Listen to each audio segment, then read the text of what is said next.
বুধবার সকালে রাজধানীর আগারগাঁও তালতলা সরকারি কলোনি উচ্চ বিদ্যালয়ের চিত্র এটি।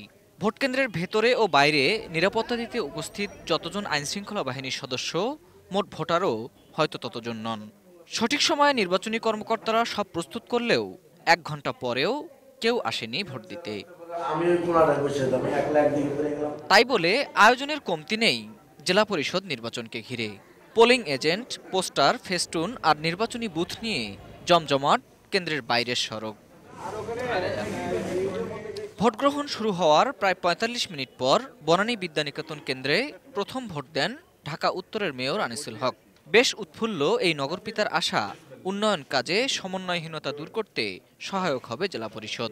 আমাদের অনেক জলজট হয়, এই খালের মালিক কিন্তু জেলা পরিষদ, জেলা, এবং এই খাল পরিষ্কার করে ওয়াসা।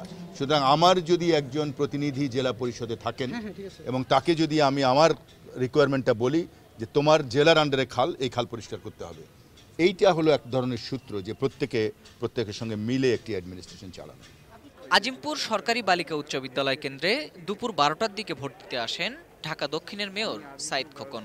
উন্নয়ন কাজে নির্বাচিত জেলা পরিষদ প্রতিনিধিদের পাশে পাওয়ার আশা তারও।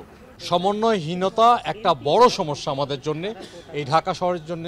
বিভিন্ন সংস্থার সঙ্গে সমন্বয়হীনতা আপনার নিরসনের জন্য ইতিমধ্যে উদ্যোগ গ্রহণ করা হয়েছে এবং আজকের এই নির্বাচিত প্রতিনিধি দ্বারা পরিচালিত এই আপনার প্রশাসন, ওদের সঙ্গে আমরা সমন্বিতভাবে কাজ করে এই শহরকে আধুনিক এবং বাসযোগ্য নগর হিসেবে নগরবাসীর কাছে তুলে দেব ইনশাআল্লাহ।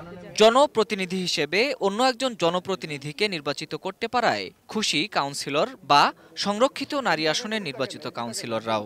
আমরা এইবারের প্রথম পর্যায়ে প্রথম ভোটার, সেই হিসেবে অবশ্যই আমার কাছে একটা ভালো অনুভূতি।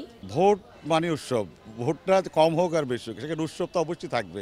জেলা পরিষদ নির্বাচন করতে পারাটা চ্যালেঞ্জিং ছিল স্বীকার করে প্রধান নির্বাচন কমিশনার বললেন, সব নির্বাচনই সমান গুরুত্বপূর্ণ তাদের কাছে।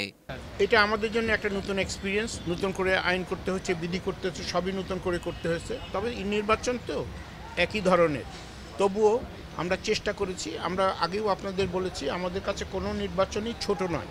সকাল ৯টা থেকে দুপুর ২টা পর্যন্ত চলা এই নির্বাচনে ঢাকা সিটির ৬টি কেন্দ্রের মধ্যে বেশিরভাগ কেন্দ্রে ভোট পড়েছে ৯৫%-এরও বেশি। Ferdous Rahman, ATN news, Dhaka.